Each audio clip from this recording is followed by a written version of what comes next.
middle of this. Man, what a big problem that could create. Now you can see that. If somebody run out of fuel right there in the middle of that group, it would cause a huge wreck. We've heard, oh, here's a car upside down. Big time crash upside down. Oh, it's Ryan Newman. See Kevin Harvick there. Marcus Ambrose. Ambrose is there, comes across. Harvick stops, and Newman's car comes to rest upside down on its roof. We were hoping it would not happen, and here with 5 laps to go, indeed it has. Hell of a job.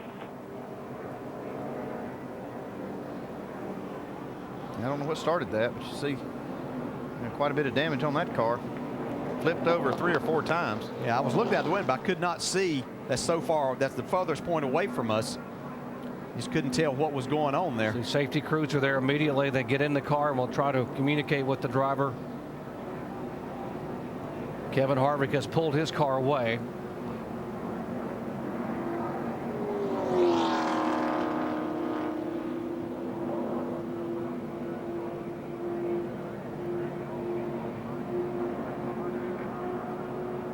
'39 car of Ryan Newman on its nose, on its tail, on its side, flipped over on its roof, and then slid down across the racetrack into the grassy area.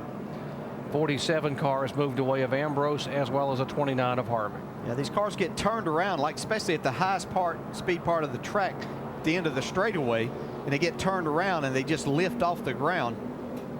And we could see it tumbling from that point. Let's show you again what happened here. 5 laps to go at Talladega. Watch a car get turned around. He and his teammate Tony Stewart got into the wall, but you can see it turns Ryan Newman around. As soon as it does, it's almost like that wing acts as to help to lift the car up. Lands on Kevin Harvick's hood. See Elliott Sadler there involved. Elliott trying to jam the brakes on to keep from hitting the 39 as it was pirouetting up the track. He's able to miss it. Harvick able to get the car woed down as the 39 just comes rolling down on its roof onto the grass and comes over again another 360 before coming to rest on its top.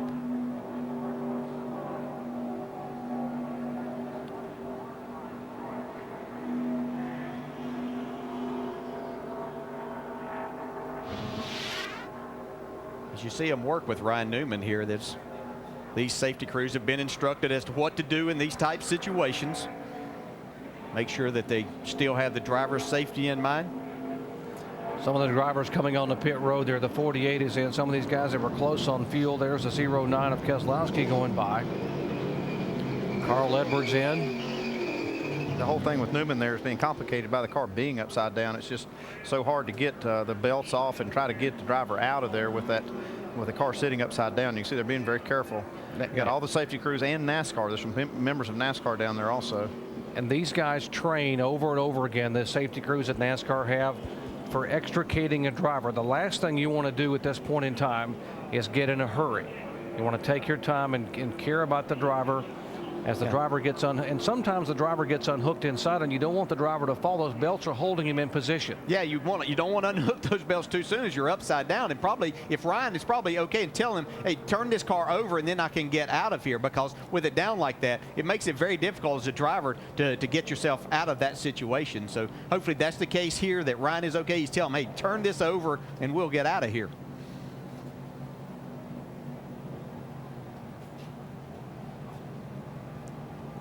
Now they have stopped the cars on the backstretch. 3 laps to go, because there will be a tremendous amount of cleanup here. There are the cars lined up on the back straightaway, and there was debris all over the racetrack. 29 car of Harvick has been on and off pit road a couple times trying to get some of the damage beaten out. It's hard to tell exactly what those guys were in the outside lane, and it was Harvick and Tony Stewart and Ryan Newman, obviously teammates there, that got together, shot Tony into the outside wall and sent Ryan down across in front of the 29 car. And Marcus Ambrose was there too and did a really nice job of staying away from the 39 and the 29. Yeah, actually, they just pushed the office depot by Chevrolet back to the garage area. Looks like Stewart might have made some contact with the outside wall. Like probably a situation as they got to the end of the straightaway, they had a big draft going, and somebody had to check up, and then that creates a situation of getting run into it a little bit too hard and it turns the car. Again, the wings and the aerodynamics of these cars. You okay, buddy? Yeah.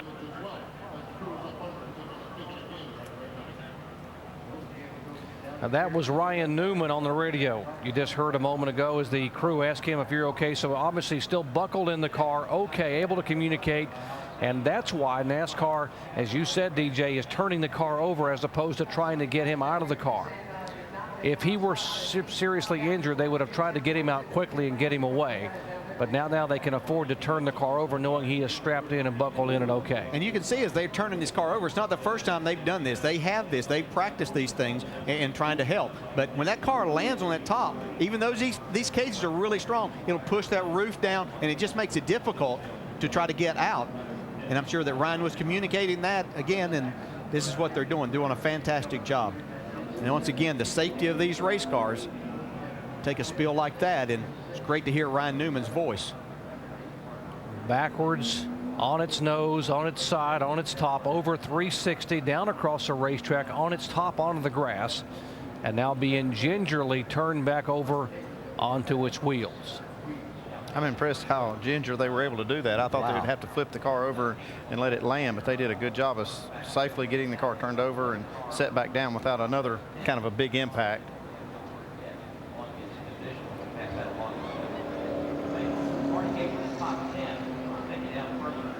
Now they typically will talk to the driver, communicate. The paramedic there will talk to the driver, communicate, ask some verbal questions before they will loosen the belts, before they will get in and try to get him out of the car.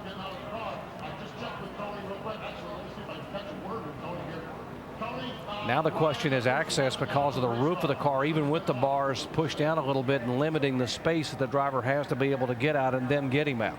Now, this new car has more roof area, more room up there. It's got quite a few inches there over the car that we used to run, so that's a benefit. But it does get he was on that roof a long time, and it landed on its roof, so it probably knocked that thing down. So they're going to try to cut it. Excuse me. They're going to try to cut access there, and this is for two reasons. Obviously, the limited access and having it bent down, but typically the protocol is you want to be able to get the driver to come straight up out of a car. Medically speaking, that's the protocol. You don't want him bending too much if you've had this kind of tumble, at least initially. Indeed, that's good news from Tony Gibson. Ryan Newman is all right. If you just joined our coverage, this is Ryan Newman, whose car somersaulted with 5 laps to go. The crew has radioed Ryan. He has said he is okay in the car. He is still in this car, buckled in, and we have the field stopped on the backstretch here at Talladega under a red flag with just 3 laps remaining.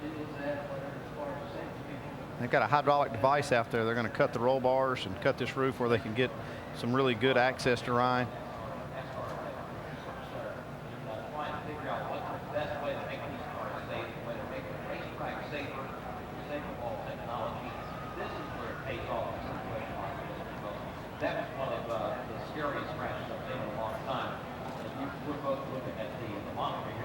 You can see there's NASCAR officials on the scene right there with the safety crews. Yeah, there's a guy there that looks like he's talking to Ryan Newman as he sits there, just making sure that he's okay and understanding what is taken. We are being told we can get confirmation from NASCAR next door that they have confirmed with Ryan he is awake and alert, and the reason they are doing this is because of what we just talked about, the limited access. The roof is pushed down. They're having trouble getting to Ryan, so rather than trying to squeeze him out of a narrow opening, they're going to go ahead. The car is already destroyed, so they're going to go ahead and try to pull the roof off so they can pull him out of the car without having any problems with getting him against some of this sharp metal in the narrow areas.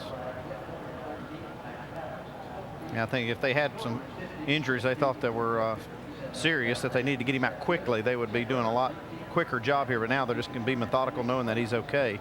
They can be very methodical about how they take this roof off and get Ryan out of the car without causing any further injury. We were so hoping we would escape the big one. This is not a big one in terms of numbers of cars, but in terms of the violence of the rollover by Ryan Newman, the contact. And we'll show you again what happened here to bring out this caution. Watch here. There's the Ryan Newman's car. Tony Stewart there, his teammate. You can see Tony Stewart was running up on the car in front of him, and instead of hitting, he rolled out of the throttle, and Ryan Newman had a big run. And when he kind of saw what was happening, he had to turn left, and that shot him across in front. He was actually getting a little bit of a shove from Marcus Ambrose, too. Yep. Almost all the cars were touching going down the backstretch. Now watch Marcus Ambrose's onboard camera as the 39 car comes across in front of him. See right here, he gets that. The second hit, that shot him over in front of the 29, and then when he got turned around backwards when the car lifted off. See, that bump there, that turned Tony. Wow. You can see the car up in the air down on the inside. Unbelievable. It lands upside down on the hood of the 29 car of Kevin Harvick. Now watch it as it happened in real time.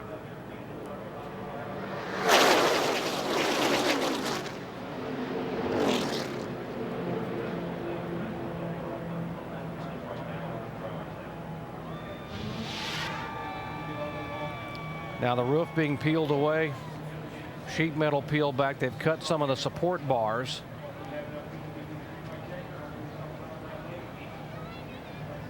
They have an area behind Talladega Speedway where they have cars that they have specifically built to train these guys to do this. There's the last bar being cut. They folded back, and now they should be able to get, and Ryan Newman climbing out. How about that? Wow. What a great sight that is.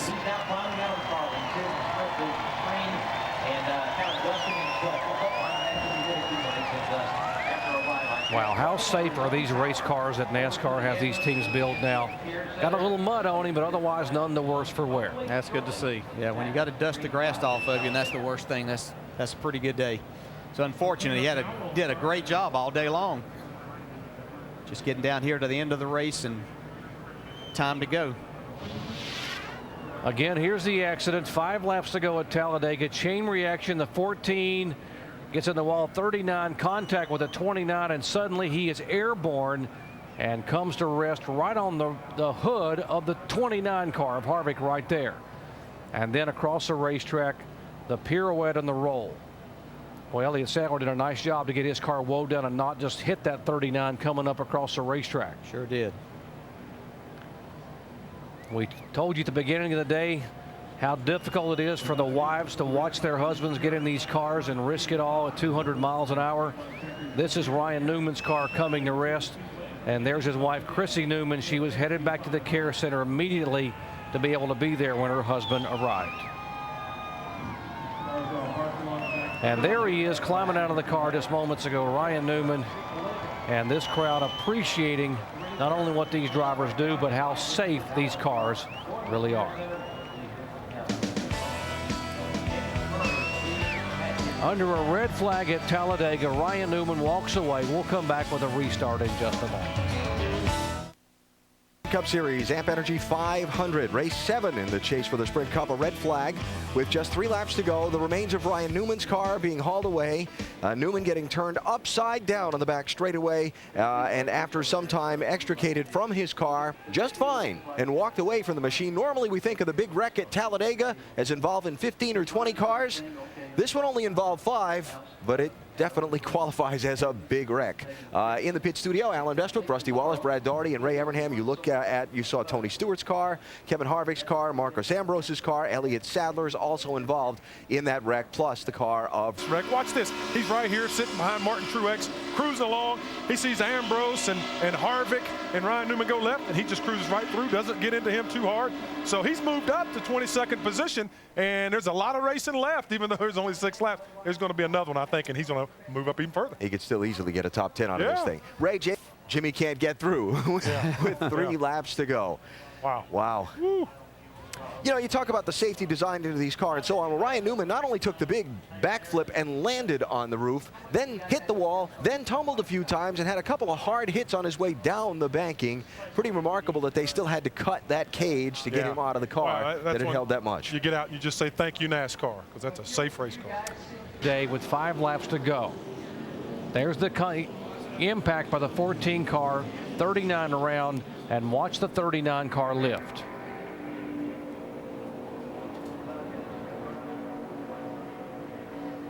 See Harvick on the binders. Look at the 19 car of Elliott Sadler up high, just jumping on the brakes to keep from his car. He had led numerous laps here today.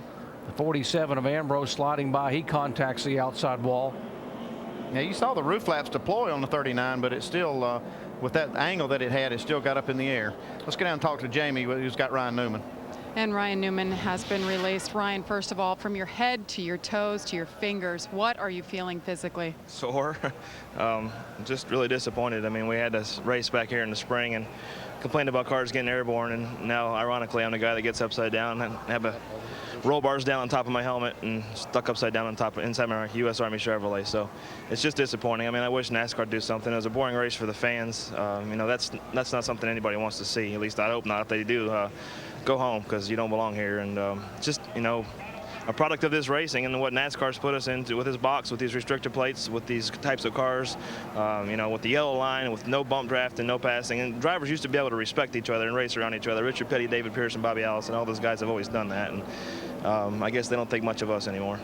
Ryan, when you were upside down, you didn't respond to your team right away. Can you take us through those moments? No, it knocked the antenna off the car. When they rolled the car back over, the antenna wire connected, and I criticized what was going on, but it just is no fun. I mean, it's disappointing. There's no good part of it. I mean, it's not a good race for the fans, and that's the bottom line. So we're trying to service as the fans, and you know, they can stand up and cheer when there's 3 to go with a green-white checker, but that's not racing. It's supposed to be racing all day long, and I think we've lost a little bit of that luster. Ryan, what was it like to walk back here in the medical center and see your wife, Chrissy? We talked about it before the race. I'm just glad to see her. I mean, it's emotional, just like we talked about, but it's not the way I wanted to see her after the race. And you know, just got to thank Butler, Belt, Simpson Race Products, all the people, all the guys at the shop, that, you know, Hendrick Chassis, what they do to make the race car safer. When I had the roll cage landing on my head, I was a little worried, and you know, I was happy to be able to walk out of that in a roundabout way. Ryan, we're really glad he's with us. He's okay, Doc.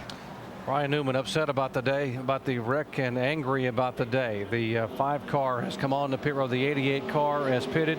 The 24 car. Vickers does give the spot back. There's Greg Biffle right behind them. 3 of the last fall races here, 4 fall races. The winner has taken the lead on the final lap. They will come down for the white flag this time. Look at the damaged 2 car of Kurt Busch back there. Oh, they're still beating and banging. Here comes Keselowski. He's not afraid to beat and bang. We know that. How about Carl Edwards, who made that charge on the final lap in April? He's up high. Got a long way to go, and they're coming to the white flag. Yeah. Oh, here goes Kurt Busch around. Oh. Crash behind you. Crash. Oh, it's Mark's upside down. Mark Martin is over on his roof. Back on his wheel. Into the wall. Casey Mears, Rudiman is there. Reagan is there. Robbie Gordon, Jeff Gordon. See Montoya driving through the grass. And the white flag and the yellow flag are waving. Mark still driving this car. Martin coming from his roof, and there's the damaged 2 car sitting on the apron. Jeff Gordon trying to limp back. Yeah. Mark Martin trying to get that car to move, and it will not move. Now it's got some ruptured lines, it looks like. And Jamie McMurray would be the winner here at Talladega. Now they will have to go back, NASCAR has to go back and look at the video. They do not use scoring loops on the final lap. They go back and look at the actual video. But McMurray, at the age of 33, gets his first win in 85 races. We're going to make it. Be sure to make it back, dude. That is if he makes it back. Yeah, still got to make it to the finish line. Yeah. Right now they're showing Casey Kane in second, Logano third, Biffle and Jeff Burton in the top 5. Looks like he is going to make it to the finish line, Jamie McMurray. So the first Ford win here in 21 races. The last Ford to win here, Dale Jarrett, in October of 2005. But now it is Jamie McMurray in victory lane as a winner at Talladega. Now, unofficially, looks like maybe Casey Kane will finish second. Joey Logano around third. Great job. Greg Biffle did a great job. Jeff Burton up maybe somewhere around the 5th spot, as NASCAR, as Doc said, will have to go back to the loops and see exactly where everyone was when the caution was displayed. Mark Martin was hoping to have a top 5. You see the damage car on the 00, but Mark Martin was hoping to have a top 5. And they've helped him get out of the car. There's the 2 car being worked on. Let's show you again here, coming down for the white flag at a turn 4. Looks like Keselowski got into the 2 a little too hard, but Jimmy Johnson just in front of that 82 car, you can see, sneaks by there, along with Michael Waltrip.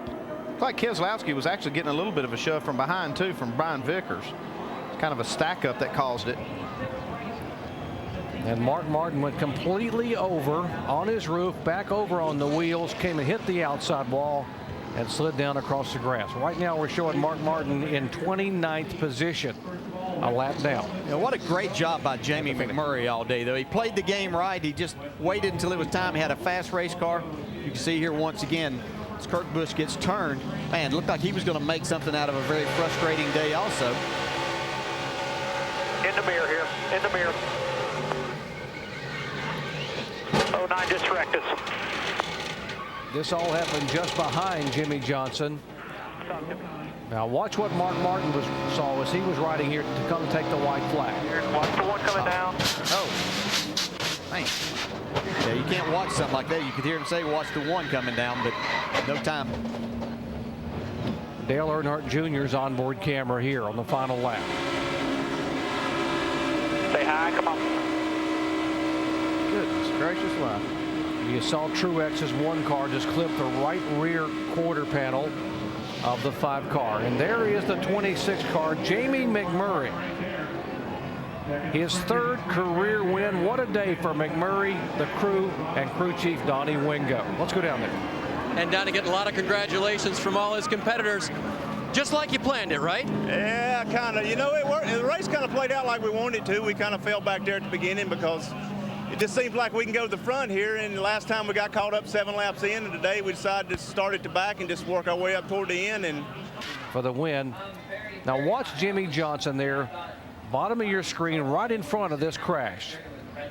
Yeah, he's just in front of this as it just breaks loose right behind him. You can see the 82 car, Scott Speed, was right on Jimmy's bumper, and he got a big part of this. So the in the clutch move of the day here, the Gillette in the clutch moment, goes to the 48 car because in the previous wreck, the wreck that involved the 39 car, he was able to get by and miss it. You have to say this strategy that Jimmy Johnson used all day long played into his hands. By virtue of watching what he does in this wreck when it all breaks loose up high, somehow able to get around. And of course, by being up there, he was in front of the next wreck. And to find out how your favorite athletes prepare for success, go to ESPN.com, search Locker Room Report. Mark Martin flipping down the front straight there. He has been checked out and released. Mark, are you okay? Yeah, I'm fine. What happened? What did you see? Nothing. Sky and all kinds of things. Was it typical Talladega race? Well, it's just a wreck. I hope everybody enjoyed the show there. I don't know what it looked like. It looked pretty exciting from my viewpoint there, but you know, I have no idea. I don't know what. I don't have a clue. Don't know what happened out there. So I don't know. Congratulations to Jamie McMurray. And that's about all I know about the whole race. I'll find out later, I guess. I don't know what happened.